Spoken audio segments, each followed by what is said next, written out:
গত বছর ২ আগস্ট রাতটা ছিল যেন আগুন চাপা বারুদের পাশে দাঁড়িয়ে থাকা, আর সেই আগুন ছড়াতে চেয়েছিলেন জুলকারনাইন সায়ের। সেনা কুয়ের মাধ্যমে ক্ষমতা দখলের পরিকল্পনা করছিলেন সায়ের গং। বিস্ফোরক এই অভিযোগ তুলেছেন জাতীয় নাগরিক পার্টির আহ্বায়ক নাহিদ ইসলাম। ৩১ জুলাই ফেসবুকে দেওয়া এক পোস্টে তিনি এই অভিযোগ করেন।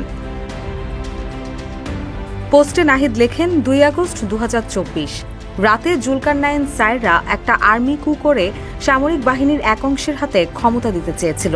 এই উদ্দেশ্যে কথিত সেফ হাউসে থাকা ছাত্র সমন্বয়কদের চাপ প্রয়োগ করা হয়, থ্রেট করা হয় যাতে সে রাতে ফেসবুকে তারা সরকার পতনের এক দফা ঘোষণা করে আর আমাদের সঙ্গে যাতে আর কোনো যোগাযোগ না রাখে। নাহিদ ইসলামের এই অভিযোগে পাল্টা জবাবে জুলকারনাইন সায়ের তার ফেসবুক পোস্টে লিখেন, কারো প্রতি আঙ্গুল তোলার আগে নাহিদের উচিত হবে তার দলের ২ নেতাকে জিজ্ঞাসা করা যে কেন তারা বিপ্লবের সময় যখন কারফিউ চলছিল তখন জনতার মধ্যে না থেকে ডিজিএফআই এর অফিসার্স মেসের ভিআইপি রুমের আতিথেয়তা গ্রহণ করেছিল, যা গোয়েন্দা সংস্থাটির শীর্ষ কর্মকর্তারা আয়োজন করে দিয়েছিলেন। ওয়ালটন এখন দেশের সীমানা পেরিয়ে পৌঁছে গিয়েছে ৫০টিরও বেশি দেশে।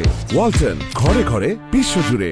সায়ের তার পোস্টে প্রশ্ন তুলে বলেন, তার সঙ্গে নেতারা কেন সেখানে বসে নিরাপদে পোলাও, চিকেন রোস্ট এবং শামি কাবাব খাচ্ছিল যখন মানুষ স্বৈরশাসনের বিরুদ্ধে রাস্তায় নেমেছিল, এবং শুধুমাত্র যখন সমন্বয়কদের গ্রেপ্তার করে ডিবি কার্যালয়ে নেওয়া হয় তখন ওই ২ জন ডিজিএফআই কর্তৃপক্ষকে অনুরোধ করে যেন তাদেরকে পুলিশের কাছে হস্তান্তর করা হয় যাতে তারাও বাকি সমন্বয়কদের সাথে যুক্ত হতে পারে এবং এতে তাদের লাইমলাইটে আসাটা সহজ হয়। পরে তাদের অনুরোধের প্রেক্ষিতে ওই ২ জনকে কলাবাগান এলাকায় ছেড়ে দেওয়া হয়, যেখান থেকে ডিবি পুলিশ তাদের তুলে নেয়।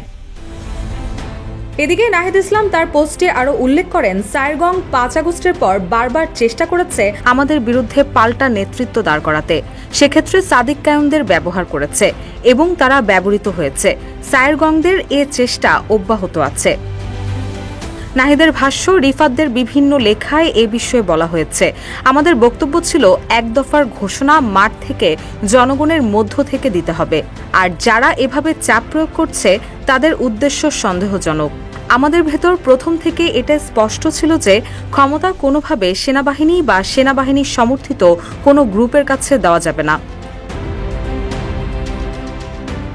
নাহিদের মতে এতে আরেকটা ১-১১ হবে এবং আওয়ামী লীগ ফিরে আসার সুযোগ তৈরি হবে।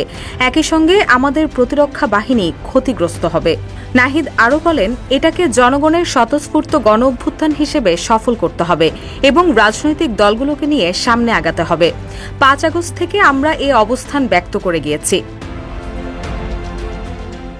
এনসিপির এই আহ্বায়ক আরও লেখেন, কল রেকর্ড ফাঁস, সার্ভাইলেন্স, চরিত্রহরণ, অপপ্রচার, প্রোপাগান্ডা সহ এমন কোনো কাজ নাই হচ্ছে না।